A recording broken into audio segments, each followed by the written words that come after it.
Welcome to another Numismatic Notes with Benjamin. I am Benjamin, and tonight I am going to share with you this Gambian one Dalasi. And its surprising connection to Scotland. One wouldn't have thought as much. So join me as I share with you the Gambian one Dalasi that the banknote book calls B201 and that the PIC book calls a 4.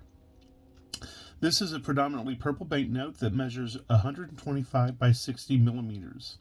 I got most of my information from banknotes.com, the standard catalog of world paper money, and the banknote book, as well as Wikipedia.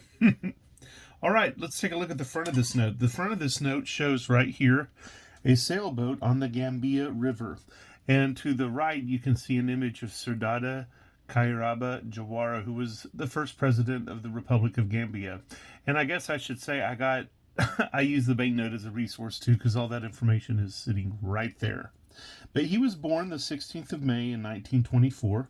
And here's where the surprising, well, not really surprising, I guess it happens, but he attended university in Scotland where he had training as a vet. So he did graduate from vet school in Scotland. So that also makes him kind of a peer of James Herriot of Yorkshire, who ended up writing that lovely series of books. What was it called? All Creatures Great and Small. I think he did it several decades before Sir Dawda did it, but there you go. Now, he was the first president of the Gambia, and he was well thought of.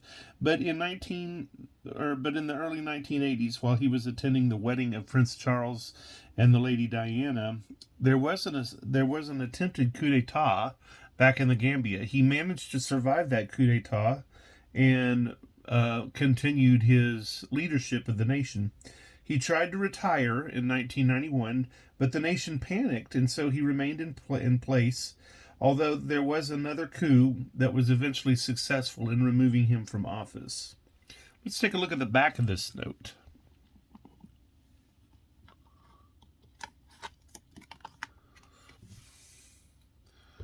This note is done in a sparse way, and I kind of like it. There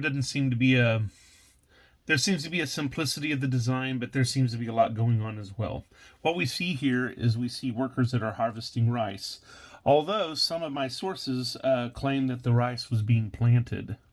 So when I look, I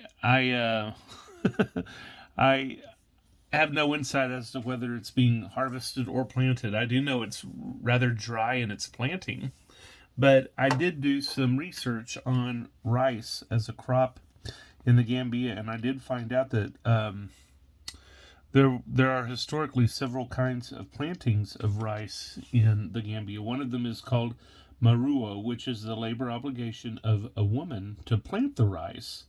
And then there's also the kamanyango, which is a private farming outside of the maruo obligation. So it seems to me that whether it's the harvest or whether it is the planting of rice, because these are men in daishiki, it would seem that this note exhibits the characteristics of a kamanyango form of rice planting. You can't really see it, but right over here in this section there is a watermark of a head of a crocodile. Now I did discover that a lot of the resources say that the crocodiles that live in the Gambia are actually Nile crocodiles, but that recently there has been some genetic research that is disputing this contention. So they may be their own crocodile, or they just may be Nile crocodiles. That I don't really know.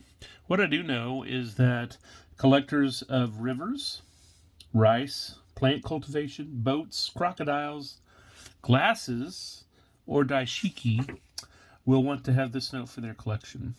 I want you to visit, subscribe, and share my YouTube channel, Numismatic Notes with Benjamin. I am Benjamin. Have a jewel of a day.